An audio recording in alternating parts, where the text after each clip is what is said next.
Hello. Yan. So, dami kong time. So, medyo nainip ako, pero naisip ko lang para makatulong din sa mga gustong maging ah, USRN na makapasa rin ng NCLEX nila. Sa mga kaibigan ko na nurse, sa mga naging katrabaho, maging classmate ko dati sa Fatima. Syempre, doon na rin sa mga makakapanood ng video nito. Gusto ko lang i-share yung NCLEX experience ko. So, paano ko ba napasa yung NCLEX? O ano ba yung mga ginawa kong preparation para sabi ko nga baka tsamba lang pero meron din talaga naman talaga akong ginawa. So, kung paano ko tinake yun, so ano yung mga ginawa namin ng ate ko. Siyempre kasama ko siya sa mga preparation din. Lalo sa process ng pag-a-apply. So, sa application, maraming process, no? Siyempre, una, uh, kailangan talaga board passer ka dyan sa Pilipinas. So, pag board passer ka, matik yun. Qualified ka na maging USRN. Mag-apply for NCLEX. So, meron isang agency na nagpa-process ng verification ng mga papers, yung NCGNFS. So, doon kami nagpa-verify ng mga papers ko sa school, yung mga schools, yung sa license, and yung mga certificates ko na sinama doon sa pagpaprocess ng NCLEX ko.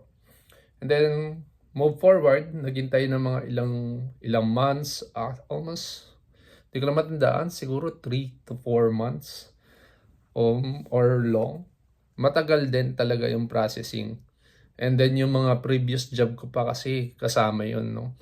Na pinrocess din namin. And then nung na-verify na sa NCGNFS, nung nakarating naman ako dito sa Amerika, nag-apply naman kami sa Board of Nursing dito. So dito, ibibigay mo na lang yung parang account number mo sa CGNFS. And then, yung mga working experience mo, meron kang pipila pa na form, lalagay mo doon. And then, kung saan ka rin nag-graduate, and then yung license mo, papakita mo rin kung saan country ka dyan na sa Pilipinas. At, ayun, apply, hinulog sa post office, and then, naghintay ng mga ilang months.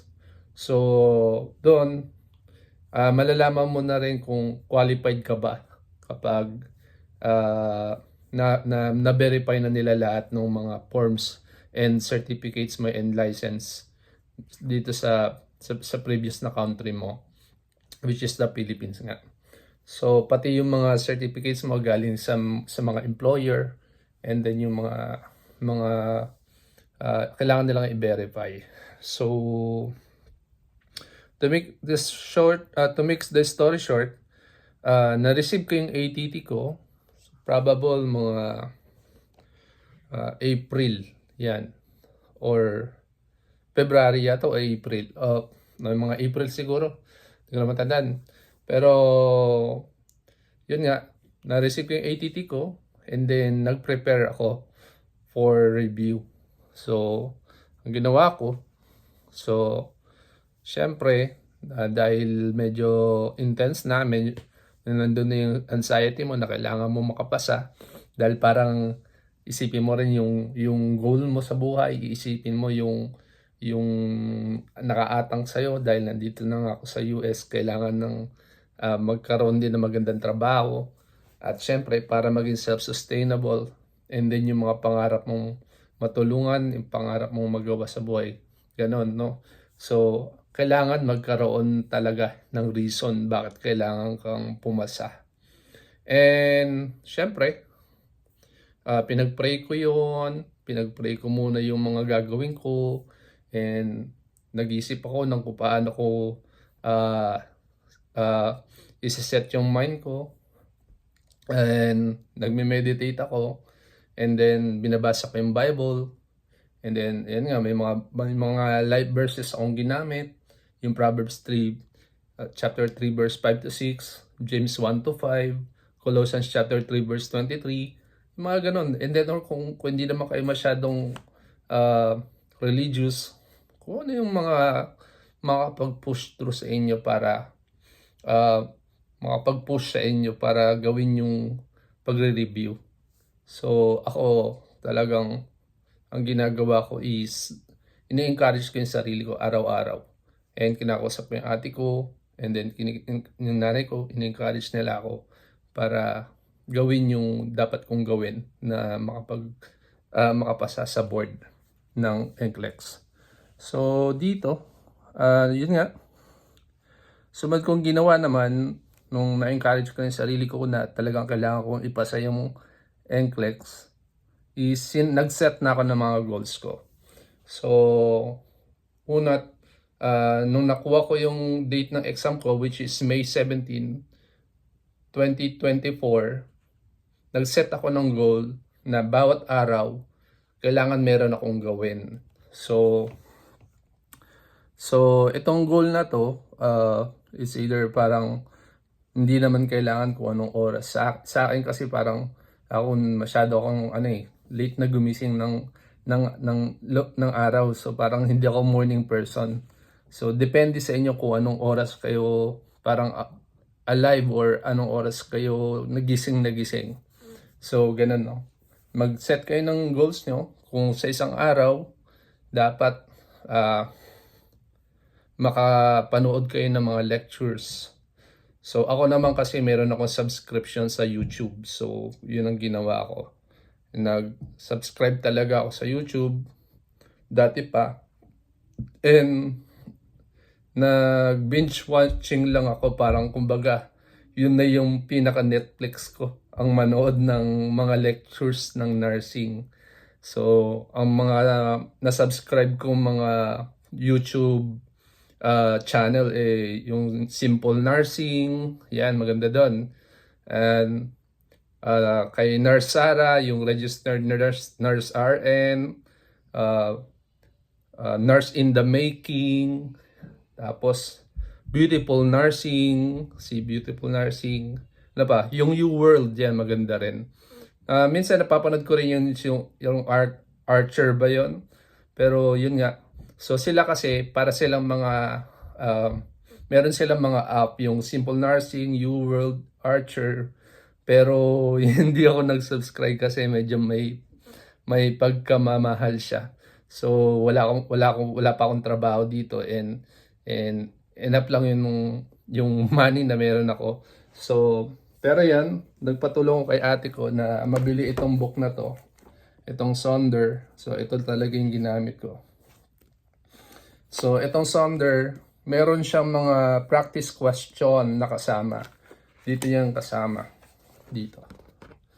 So practice question, dito ako nag-ano. Actually itong book, binasa ko lang yung mga, siguro nasa hanggang 163 page lang ang nabasa ko sa mismong book.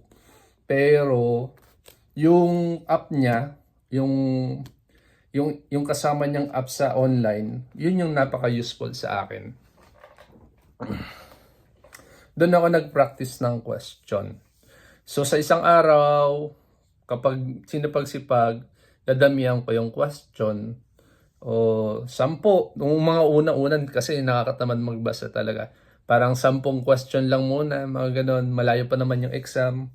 And then, ginawa ko ng 20, ginawa ko ng 30, ginawa ko ng 40, and then minsan 20 lang ulit, o minsan 10, o kung ano yung kaya mong gawin.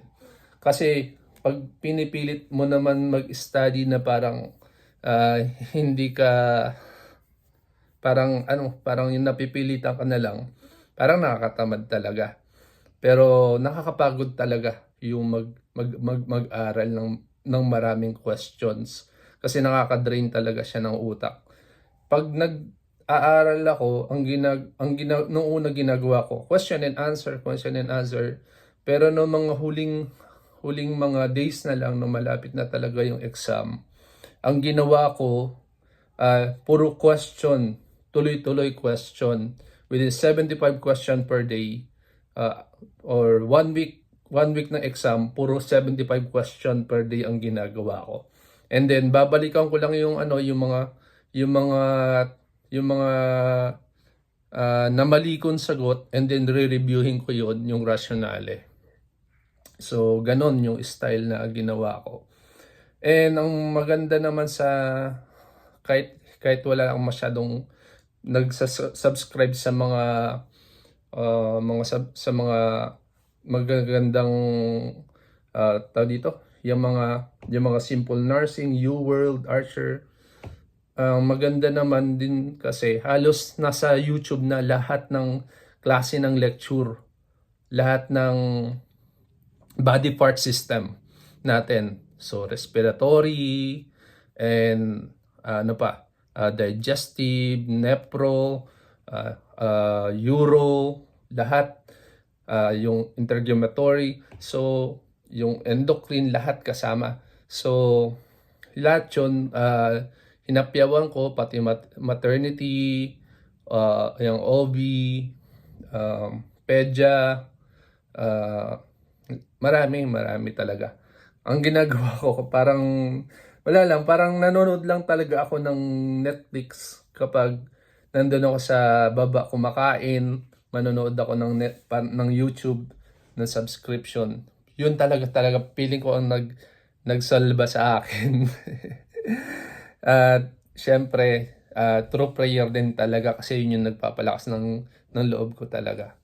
And ang maganda talaga kung mayroon ko sariling laptop para naka-concise yung mga questions na gagamitin nyo. And then doon lang kayo manonood ng mga lectures na gusto nyong mapanood. So ako parang rumble yung mga napapanood ko.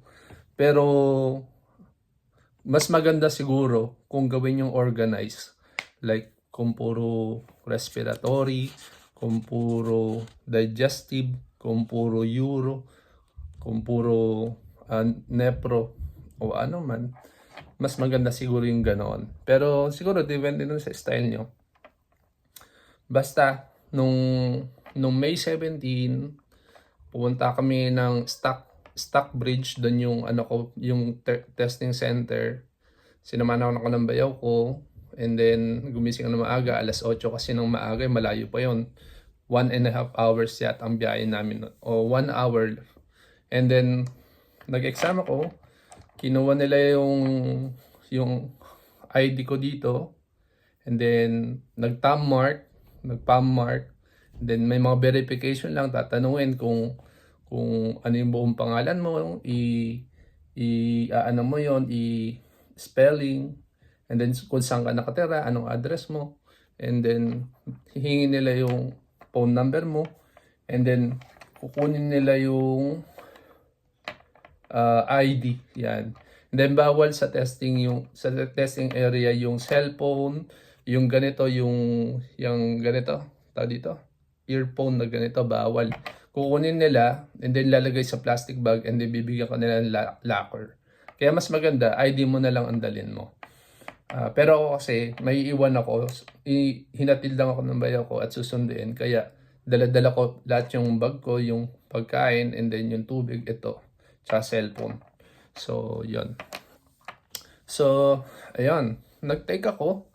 Yung experience ng exam, nakakakaba. So, medyo sobrang anxious ka, nandun ka, syempre. Tapos, ito na ngayon. So, parang yun na yung pinaganda mo ng mga ilang months. So, unang question, SATA agad. Hindi ko na maalala yung pinaka-topic.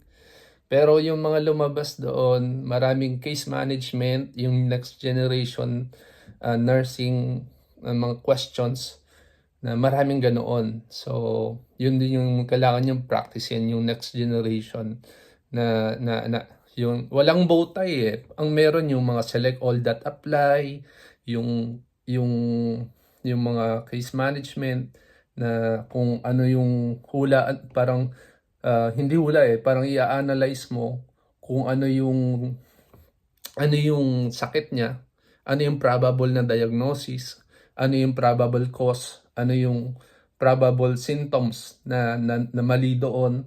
So, ayun. Actually, minsan very obvious naman kung ano yung sagot. Kung talagang alam mo, kung talagang nurse ka at nag-aral ka talaga ng nursing. So, yun nga. So, by faith, talagang nagpe-pray din talaga ako doon during exam. Pag mahirap yung sagot, kumukulo yung tiyan ko dahil ang bad story is talagang masakit na yung tiyan ko and nag-coffee pa ako. And ayun nga, so one time yung pinakamadaling question yata sa akin doon kung ano yung tatanggalin mo pag nagpipi ka. So, ang sagot, tama ba? Gloves, 'di ba? So, unang tinatanggal gloves. So, yun ang unang tanong. And then, naalala ko yung mga tanong tungkol sa pancreatitis, yung gamot na levodopa, and then yung mga tungkol sa psych, yung mga gamot sa psych. Ayun, sa mga gamot, parang more on health teaching ang lumalabas. And, ayun, natapos ko yung exam. Nag-stop siya sa 85. Actually, nag-stop siya ng first half.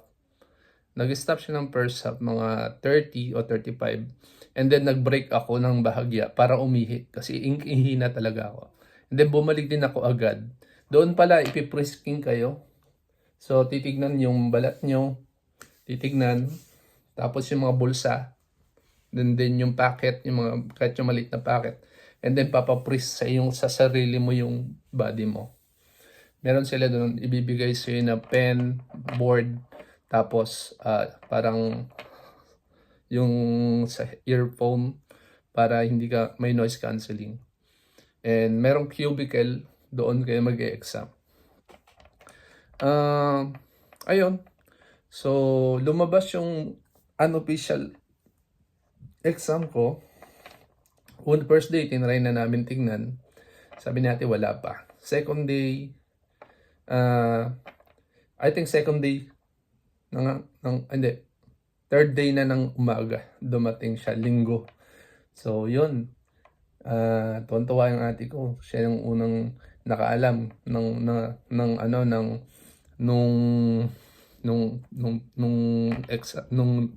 result. So, ayun. Maganda. Pasado. Tuwan-tuwa ako kasi talagang pasado. Nawala na yung anxiousness ko, nawala na yung lungkot ko, tapos yung syempre nakakakaba rin talaga. And then tuwan-tuwa kami buong maghapon hanggang madaling araw, tuwan-tuwa talaga. Ayun yung experience ko tungkol dun sa board exam. Kung may mga tanong kayo regarding doon, comment lang kayo, tatry kong sagutin yung mga tanong ninyo. Pero worth it mag-NCLEX exam. Kasi yun yung magigindang trabaho dito sa nursing talaga and sa hospital. So, plano ko mag-hospital and kung ano man yung God's will sa akin. So, God bless. Yun lang. Sana kayo rin makapasa ng inyong NCLEX.